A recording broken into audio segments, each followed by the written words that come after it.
Marc Aurèle se levait à 4 heures du matin. Tous les jours. Même quand il était en campagne militaire. Même quand il était malade. Même quand il avait passé la nuit à gérer une crise d'État. Et la première chose qu'il faisait, ce n'était pas consulter ses messages, ni planifier sa journée. Non. Il écrivait. 3 phrases. Toujours les mêmes 3 phrases. Et ces 3 phrases ont littéralement façonné le destin de l'Empire romain.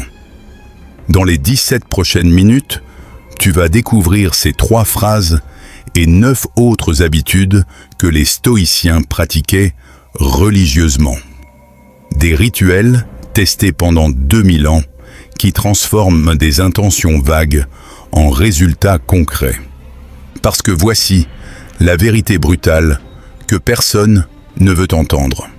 Tes objectifs ne se réalisent pas par magie. Ils ne se manifestent pas parce que tu les visualises intensément. Ils n'apparaissent pas parce que tu as créé un vision board esthétique sur Pinterest. Les stoïciens le savaient déjà. Épictète disait « Ce ne sont pas les activités qui dérangent les gens, mais les fausses opinions sur les activités. » Traduction moderne. Arrête de rêver, commence à construire. Et voici ce qui est fascinant. Les stoïciens n'étaient pas des moines isolés dans des monastères. Marc Aurèle dirigeait un empire. Sénèque était multimillionnaire et conseiller politique. Épictète enseignait à des centaines d'étudiants. Musonius Rufus était avocat et philosophe public. Ces types avaient des vies ultra chargées, des responsabilités écrasantes, des imprévus constants. Et pourtant, ils ont tous atteint des accomplissements monumentaux. Comment ? Grâce à 10 habitudes non négociables, pratiquées quotidiennement. Habitude numéro 1. L'écriture matinale des 3 intentions. Retour à Marc Aurèle et ses 3 phrases. Voici ce qu'il écrivait chaque matin avant que le chaos de la journée ne démarre. Première phrase. Quel est mon rôle principal aujourd'hui ? Pas « qu'est-ce que je dois faire ?» Quel est mon rôle ? Empereur ? Père ? Stoïcien ? Ami ? Il identifiait son identité dominante pour cette journée. Deuxième phrase. Quelle vertu je vais pratiquer prioritairement ? Justice, courage, tempérance, sagesse. Il en choisissait une seule, pas toutes, parce qu'il avait compris que vouloir tout faire parfaitement mène à ne rien faire correctement. Il se concentrait sur une qualité à incarner intensément. Troisième phrase. Quel obstacle je vais probablement rencontrer et comment je vais y répondre ? Il anticipait les emmerdes, pas pour être pessimiste, pour être préparé. Un général qui va le défier, un sénateur qui va comploter. Une mauvaise nouvelle du front. Il visualisait sa réponse idéale à l'avance. 3 phrases, 2 minutes maximum. Mais ces 2 minutes programmaient toute sa journée. Parce que quand tu définis clairement ton rôle, ta vertu prioritaire et ta réponse aux obstacles, tu ne navigues plus au hasard. Tu as une boussole interne qui guide chaque décision. Maintenant, transpose ça à ta vie. Demain matin, avant de toucher ton téléphone, prends un papier. Écris 3 phrases. Mon rôle aujourd'hui, entrepreneur qui lance son produit. Ma vertu, courage face au rejet. Mon obstacle probable, la procrastination par peur. Et je vais y répondre en commençant par la tâche la plus difficile. Tu viens de transformer une journée floue en mission claire. Habitude numéro 2, la marche contemplative. Sénèque marchait minimum 1 heure par jour, tous les jours, sans exception. Et ce n'était pas pour faire de l'exercice, même si c'était un bonus. C'était pour penser. Il appelait ça l'entretien avec soi-même. 1 heure où il réfléchissait intensément à ses projets, ses défis, ses erreurs. Mais voici ce que personne ne te dit. Sénèque ne marchait pas n'importe où. Il évitait les endroits avec trop de stimulation. Pas de centre commercial, pas de rues bondées. Il cherchait des endroits calmes. Jardins, bords de rivières, forêts. Pourquoi ? Parce qu'il avait remarqué que son esprit pensait mieux dans un environnement apaisant. Les neurosciences modernes confirment ça. Marcher active simultanément ton corps et ton cerveau d'une façon unique. Ça augmente le flux sanguin vers le cortex préfrontal. Ça facilite les connexions créatives. Ça réduit le cortisol. Et dans un environnement naturel, l'effet est décuplé. Mais attends, ça devient encore plus intéressant. Sénèque avait un protocole précis pour sa marche. Première partie, il passait en revue ses actions de la veille. Qu'est-ce qui a bien marché ? Qu'est-ce qui a foiré ? Pourquoi ? Pas de jugement moral. Analyse factuelle. Deuxième partie, il planifiait mentalement sa journée. Troisième partie, il réfléchissait à un problème philosophique ou pratique complexe. Tu peux faire exactement pareil. 1 heure, c'est l'idéal. 30 minutes, c'est déjà puissant. 15 minutes, c'est mieux que rien. Pas d'écouteurs, pas de podcast, pas de musique, juste toi et tes pensées. Au début, ça va te sembler inconfortable. Ton cerveau va résister. Il va te crier de checker ton téléphone. Tiens bon, cette heure de marche contemplative va devenir ton laboratoire mental le plus productif. Habitude numéro 3. La lecture stratégique. Épictète disait « Si tu veux progresser, abandonne ce genre de raisonnement. Si je néglige mes affaires, je n'aurai pas de quoi vivre. » Ce qu'il voulait dire, arrête de justifier ton manque de discipline par l'urgence. Et pour lui, la lecture n'était pas négociable.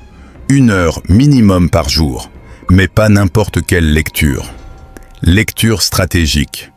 Épictète lisait des textes qui l'aidaient directement à résoudre ses problèmes actuels.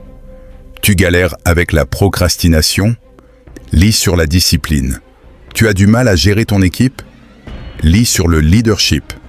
Tu veux développer ton business ? Lis des cas concrets d'entrepreneurs. Marc Aurèle lisait avant de dormir. Toujours. Même après les journées les plus épuisantes. Il disait que c'était son rituel pour nourrir son esprit avant que le corps ne se repose. Et il ne lisait pas pour accumuler des connaissances. Il lisait pour transformer son caractère. Voici comment tu appliques ça. Choisis un seul livre à la fois. Lié directement à ton objectif actuel. Lis 30 minutes par jour minimum. Et voici la partie cruciale. Prends des notes, pas juste surligner. Écris dans tes propres mots ce que tu retiens. Parce que lire sans noter, c'est comme manger sans digérer. Ça passe à travers toi, sans te nourrir. Habitude numéro 4. L'examen de midi. Musonius Rufus avait inventé un truc génial. À midi, peu importe où il était, il prenait 15 minutes pour faire le point. Mi-parcours de la journée. Il se posait 3 questions simples mais dévastatrices. Question 1. Suis-je en train de travailler sur ce qui compte vraiment ou je me laisse distraire ? Parce que voici la réalité. La plupart des gens sont occupés mais pas productifs. Ils font 1000 trucs qui leur donnent l'impression d'avancer mais qui ne les rapprochent pas de leur but. Musonius coupait court à ça à midi. Recalibrage en temps réel. Question 2. Mes actions de ce matin sont-elles alignées avec mes intentions du réveil ? Si tu as écrit 3 intentions le matin et qu'à midi tu as fait tout sauf ça, tu as un problème. L'examen de midi te permet de corriger le tir avant que la journée ne soit foutue. Question 3. Qu'est-ce que je vais faire différemment cet après-midi ? Pas de rumination sur les erreurs du matin. Action corrective immédiate. Tu t'es laissé distraire ? Téléphone en mode avion l'après-midi. Tu as procrastiné ? Commence par la tâche difficile maintenant. L'examen de midi, c'est ton checkpoint, ton moment de réajustement. Et ce qui est puissant, c'est que tu ne dois pas attendre le soir pour réaliser que ta journée est partie en vrille. Tu interviens à mi-chemin. Tu sauves la moitié de ta journée au lieu de perdre la totalité. Habitude numéro 5. La pratique de l'inconfort volontaire. Sénèque faisait un truc que tout le monde trouvait dingue. Une fois par mois, il vivait 3 jours comme un pauvre. Nourriture basique, vêtements simples, pas de confort. Il dormait par terre. Il mangeait du pain et de l'eau. Et il était multimillionnaire. Pourquoi il faisait ça? Il expliquait. Ce n'est pas pour me punir, c'est pour me préparer. Préparer à quoi? À la perte potentielle de tout. Mais surtout, pour briser son attachement au confort. Parce que voici ce qui se passe quand tu deviens trop confortable. Tu deviens fragile. Tu as peur de tout ce qui pourrait perturber ton confort. Et cette peur te paralyse. Mais il y a un deuxième bénéfice encore plus puissant. Après ces 3 jours, quand Sénèque revenait à sa vie normale, il appréciait tout différemment. Son lit lui semblait incroyable, sa nourriture délicieuse, ses vêtements luxueux. Il retrouvait la gratitude que l'habitude avait érodée. Marc Aurèle faisait pareil. Il s'entraînait régulièrement dans des conditions difficiles, froid extrême, chaleur intense, faim volontaire. Il disait « Entraîne-toi dans des conditions plus dures que la compétition. » Comme ça, quand les vrais défis arrivent, tu es prêt. Tu n'as pas besoin de dormir par terre pendant 3 jours. Commence petit.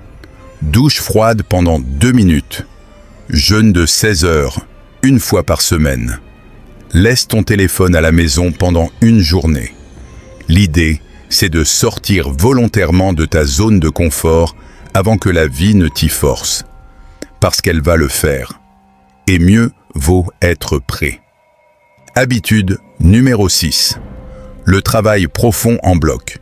Épictète organisait sa journée en blocs stricts. 2 blocs de 3 heures de travail intense sans aucune interruption. 0. Pas de visiteurs, pas de messages, pas de distraction. Il appelait ça le temps sacré de la philosophie. Mais ça s'applique à n'importe quel travail important. Voici ce qu'il avait compris. Ton cerveau ne peut pas produire un travail de qualité en mode interrompu constant. Chaque fois que tu es dérangé, il faut 23 minutes en moyenne pour retrouver ta concentration profonde. Si tu es interrompu toutes les 10 minutes, tu n'atteins jamais l'état de flux. Tu restes en surface. Tu es occupé, mais tu ne crées rien de significatif. Alors Épictète bloquait ses matinées. De 6h à 9h, bloc 1. De 10h à 13h, bloc 2. Pendant ces blocs, il était inatteignable. Ses étudiants le savaient. Ses amis le savaient. Tout le monde respectait ça parce qu'il était inflexible. Et voici ce qui est fascinant. Dans ces 6 heures de travail profond, Épictète accomplissait plus que la plupart des gens en 3 jours de travail fragmenté. Parce que quand tu es vraiment concentré, ta productivité explose. Pas linéairement, exponentiellement. Comment tu fais ça aujourd'hui? Identifie ton travail le plus important, celui qui fait vraiment avancer ton but. Pas tes emails, pas tes réseaux sociaux, pas tes réunions bullshit. Ton travail de création, de stratégie, de résolution de problèmes complexes. Bloc 2 heures minimum.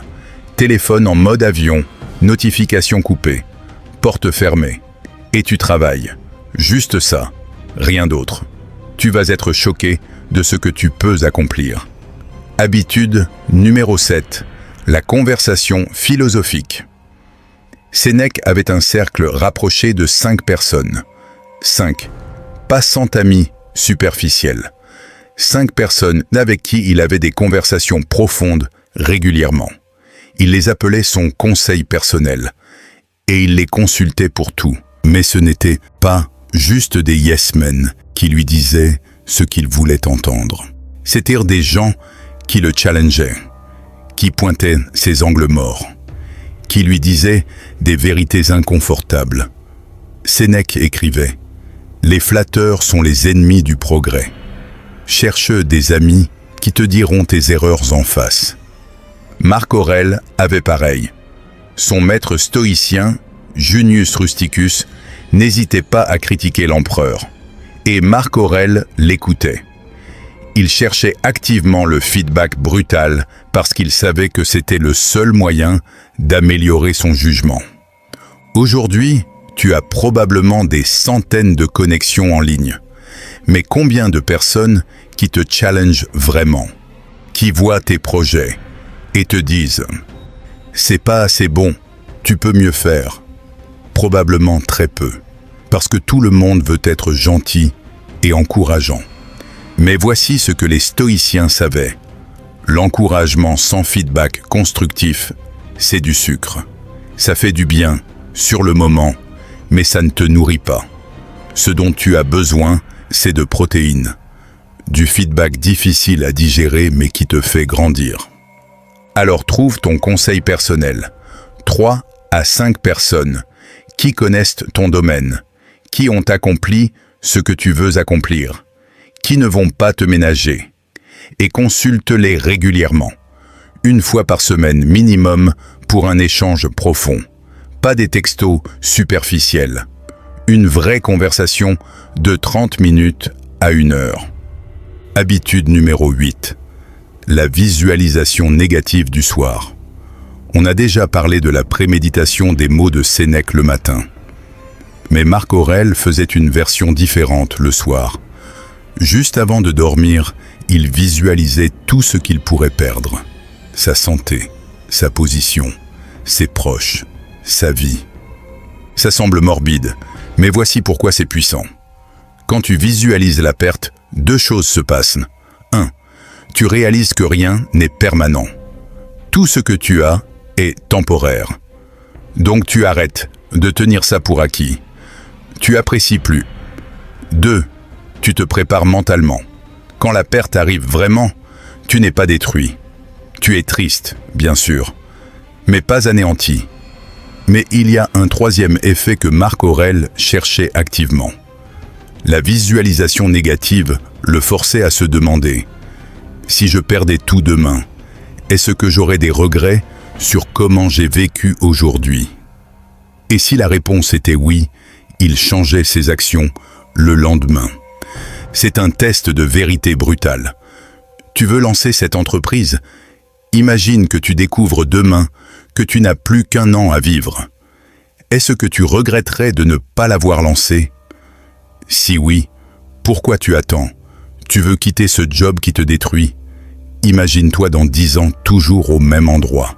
Quel sentiment ça te donne ? La visualisation négative coupe à travers toutes tes excuses, tes rationalisations, tes « un jour je ferai ». Elle te confronte à la réalité. Le temps passe, la mort arrive, et la plupart des gens meurent avec leurs rêves encore à l'intérieur. Habitude numéro 9. L'examen de conscience nocturne. On arrive à l'habitude que tous les stoïciens pratiquaient sans exception. Sénèque, Marc Aurèle, Épictète, tous. Chaque soir, avant de dormir, ils passaient en revue leur journée complète. Question par question. Protocole strict. Sénèque décrivait exactement comment il faisait. Il se couchait, fermait les yeux et rejouait sa journée comme un film. Chaque interaction, chaque décision, chaque action. Et il se posait 3 questions pour chaque moment significatif. Question 1. Qu'est-ce que j'ai bien fait ? Pas pour se congratuler béatement, mais pour identifier ce qui a marché afin de le reproduire.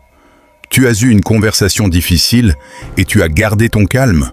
Note-le. Tu as résisté à une tentation ? Note-le. Tu as aidé quelqu'un sans attendre de retour ? Note-le. Question 2. Qu'est-ce que j'ai mal fait ? Et là, 0 complaisance. Sénèque était brutal avec lui-même. Tu as été impatient avec quelqu'un ? Tu as procrastiné ? Tu as menti par commodité ? Tu as laissé ta peur te paralyser ? Il notait tout. Pas pour se flageller, pour apprendre.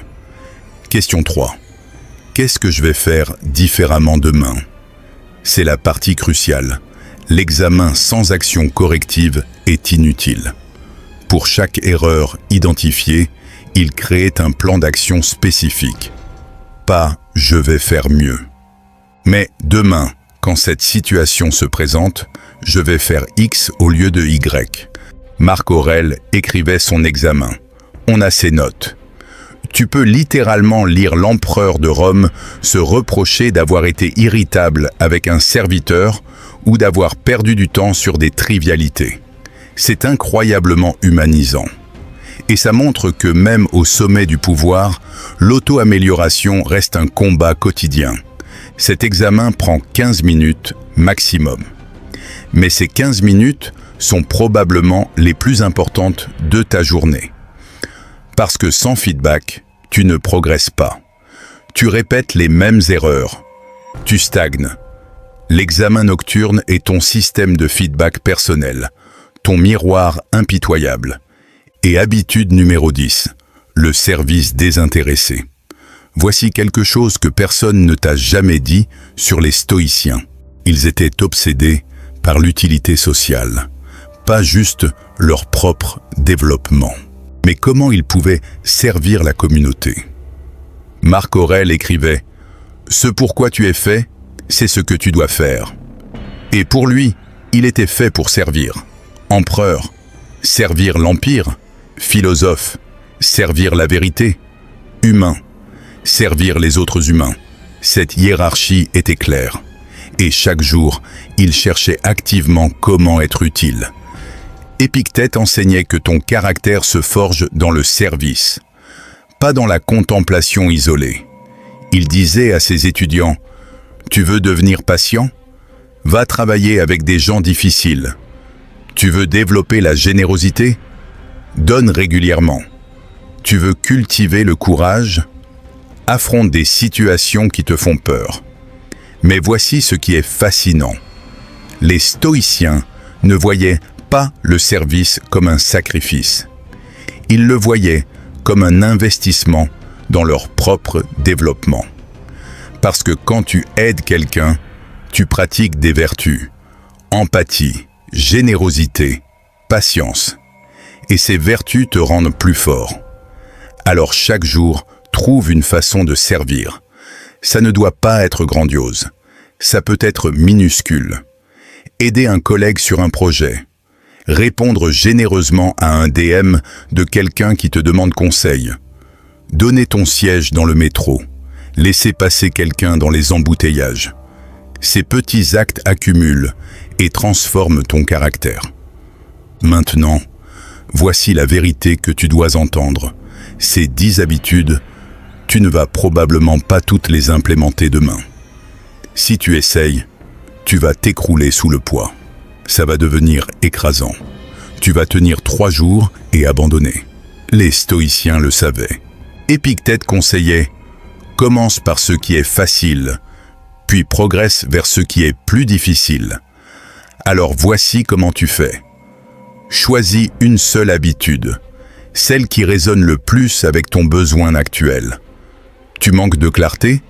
Commence par les 3 intentions du matin. Tu as du mal à rester concentré? Commence par les blocs de travail profonds. Tu répètes les mêmes erreurs? Commence par l'examen nocturne. Une habitude, 30 jours.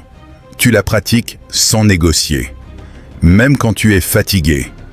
Même quand tu n'as pas envie. Surtout quand tu n'as pas envie. Parce que c'est exactement là que se forge la discipline. Pas quand c'est facile, quand c'est difficile et que tu le fais quand même. Après 30 jours, cette habitude est ancrée. Elle devient automatique. Alors tu ajoutes une 2e, puis une 3e. En un an, tu peux avoir intégré les 10. Et à ce moment-là, ta vie ne ressemble plus à ce qu'elle était. Parce que tes habitudes déterminent ta destinée. Pas tes intentions. Pas tes objectifs écrits sur un post-it, tes actions répétées quotidiennement. D'ailleurs, En commentaire, dis-moi quelle habitude tu vas choisir en premier. Et surtout, explique pourquoi celle-là. Qu'est-ce qui fait que c'est celle dont tu as le plus besoin maintenant? Parce que cette clarification va t'aider à t'y tenir. Et ça va peut-être inspirer quelqu'un d'autre qui hésite. Et souviens-toi de ça. Marc Aurèle avait littéralement le monde à ses pieds. Il pouvait faire ce qu'il voulait. Et il choisissait de se lever à 4 heures pour écrire 3 phrases, de marcher 1 heure pour penser, de lire avant de dormir même épuisé, de s'examiner brutalement chaque soir.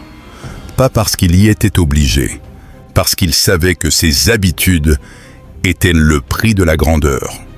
La question n'est pas de savoir si tu as le temps pour ces habitudes. Tu as exactement les mêmes 24 heures que Marc Aurèle avait. La question, c'est qu'est-ce que tu es prêt à sacrifier pour devenir qui tu veux être ?